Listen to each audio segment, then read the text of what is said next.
segundo aspecto que eu acho que é importante é, com o aquecimento global, muitas das culturas brasileiras vão acabar. Mas não tem base científica. Não, mas olha, não tem. Por exemplo, com o aquecimento global, a uva no Rio Grande do Sul, a maçã de Santa Catarina não terá mais o clima adequado para a produção de uma fruta adequada. Agora, é uma questão de genética, tecnologia. Não é o clima que vai resolver isso, porque daqui a 50 anos vai aumentar 1 grau na temperatura. Mas eu queria só dialogar um aspecto. As culturas vão se adaptando ao clima. Como o trigo se planta no Cerrado hoje. Há 10 anos atrás você nunca poderia dizer que vai plantar trigo no Cerrado. Hoje é um dos melhores trigos do Brasil. E é no calor, antes precisava de frio. Aqui planta trigo. Planta uva lá no norte nordeste do Brasil, que a gente precisava de dormência na parreira. Então, isso é uma outro aspecto. Eu falo isso como agrônomo. Então a Embrapa já está falando em criar tecnologias para as chuvas pesadas, para que a agricultura resista às chuvas pesadas, e criar tecnologia também para certos efeitos danosos ao meio ambiente do aquecimento global. Mas é verdade, mas é o seguinte, por que você tem regiões... Senão não sobrevive a cultura da soja. Mas aí é o seguinte, isso é relativo no seguinte sentido.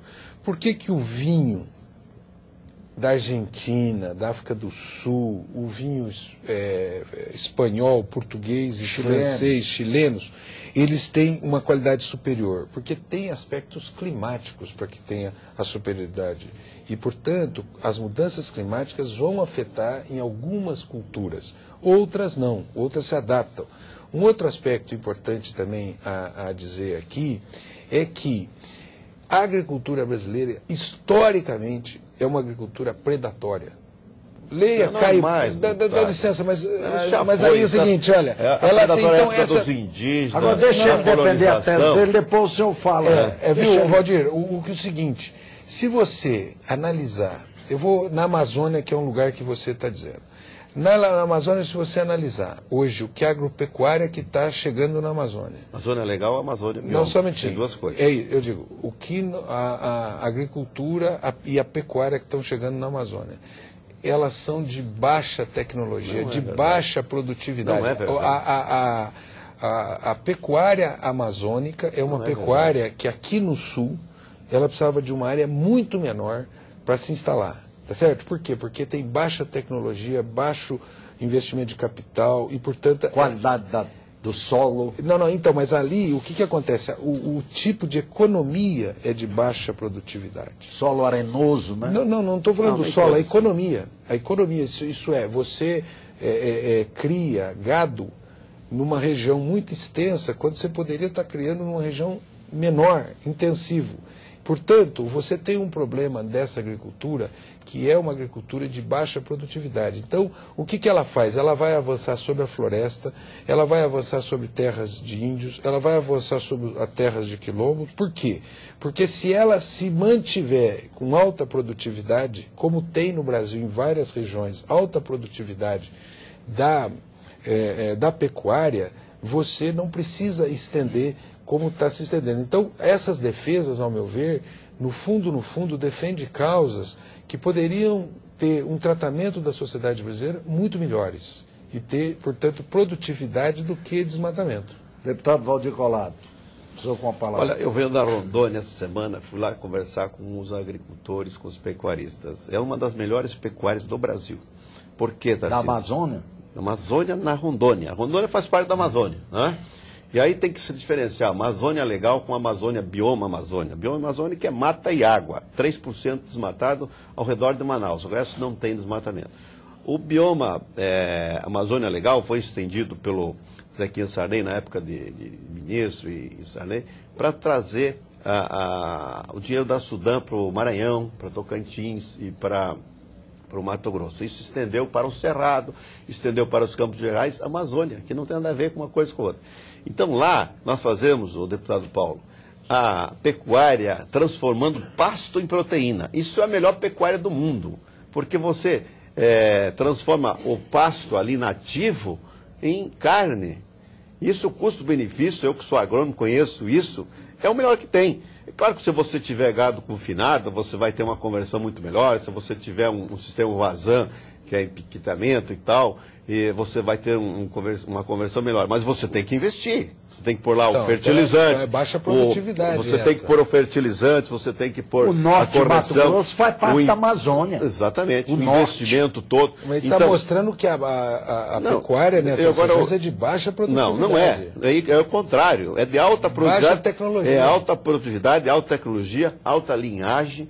E nós vemos assim um conceito totalmente errado do que é a pecuária da Amazônia, que não é a Amazônia lá da mata e da água, mas a Amazônia dos campos do Maranhão, do Mato Grosso, do Tocantins. É a pecuária de alta tecnologia, também tem de pastagem, sim, com alta lotação. Agora, você tem que saber o que é bom. Se eu ponho 5 cabeças de gado por hectare, e se eu faço suplementação de sais minerais, de ração, ou se eu faço 2 cabeças por hectare e transforma o capim em carne, que isso é a maior riqueza que o Brasil. É isso que nós não entendemos. E com certeza nós temos que discutir isso profundamente, porque essas teses que o deputado Paulo defende são teses dos ambientalistas, sem conhecer o assunto. Nós queremos conhecer as coisas tecnicamente, cientificamente, como faz o americano. Eu pedi para um americano que estava lá, como é que vocês fazem a questão ambiental aqui? Ele me disse, nós respeitamos a ciência. Aqui não se respeita a ciência. A recomendação da Embrapa para Santa Catarina, que você tem que fazer a mata ciliar de acordo com o relevo, com o tipo de solo, a profundidade do solo, se é argila, se é areia, uma coisa técnica. Para os ambientalistas, não, é 30 metros até 10 metros, até 600 metros. Nós temos a cultura de instalar as cidades, né, junto aos rios. Então, o afastamento também tem que ser na cidade. Aqui, por exemplo, o Lago Paranoá teria que ter, no mínimo, pela largura do lago, 500 a 600 metros de distância de qualquer atividade econômica. E nós tínhamos que derrubar as mansões, aqui o Rio Tietê tinha que mudar de lugar. Então, está se jogando toda essa questão para a questão rural, e na verdade não é. Nós queremos discutir a questão ambiental e não florestal, como as pessoas acham que é só a questão floresta que está em discussão na questão ambiental. Não é. Nosso tempo é questão ambiental. Tá, mas aí é o seguinte, Tarcísio, eu acho que é importante 2 coisas. Ao meu ver, hoje, essa questão da produtividade na pecuária em algumas regiões do Brasil é baixa. Ele mesmo mencionou que poderia ser de outro jeito. Custo-benefício é diferente. E a questão ambiental, ao meu ver, ela não é uma questão que se contrapõe ao desenvolvimento. Ela é conteúdo do desenvolvimento. A gente só vai desenvolver se tiver um patamar ambiental melhor. Na Amazônia, ao meu ver, nós temos 2 equações. Uma primeira equação é valorizar as atividades dali que preservam. Certo? Isso, valorizar essas atividades. Em segundo lugar, chegar até a Amazônia atividades de alta tecnologia, de fármacos, de solução biotecnológicas, soluções, porque ali tem um patrimônio ambiental, ali no Cerrado, para resolver muitas doenças do Brasil. O que nós temos que perguntar para o Brasil é, você quer preservar a Amazônia, tem que pôr dinheiro na Amazônia. E 2, não é uma preservação que não leve em consideração os 20 milhões de brasileiros que estão lá. Eles têm direito ao desenvolvimento. E esse direito ao desenvolvimento terá que fazer com que investimentos cheguem ali. Agora, o que nós não podemos concordar é que o atraso vença, que o atraso se imponha ao país. Isso é, que a depredação se impõe ao país. O ex-presidente dos Estados Unidos, o Al Gore, disse que a floresta valia mais em pé do que derrubada. Só que ele não paga. Eles não querem pagar. Mas aí já derrubaram deles. O que nós temos que fazer? Aí talvez tenha um ponto de concordância minha com o deputado Valdir Colato. Nós precisamos valorizar a floresta de pé e pagar por serviços ambientais. Eu tenho esse acordo com você, né? Que nós temos que, a sociedade tem que pagar pela preservação. Agora, enquanto não paga, vamos transitar para a valorização da floresta de pé do que nós falávamos. Então, nós precisamos abrir uma brecha para continuar o desmatamento. Eu acho que a sociedade brasileira não suporta mais isso. Queria agradecer aqui a presença dos deputados Paulo Teixeira, do PT de São Paulo, e Valdir Colato, do PMDB de Santa Catarina. Muito obrigado pela audiência e até o próximo Brasil em Debate.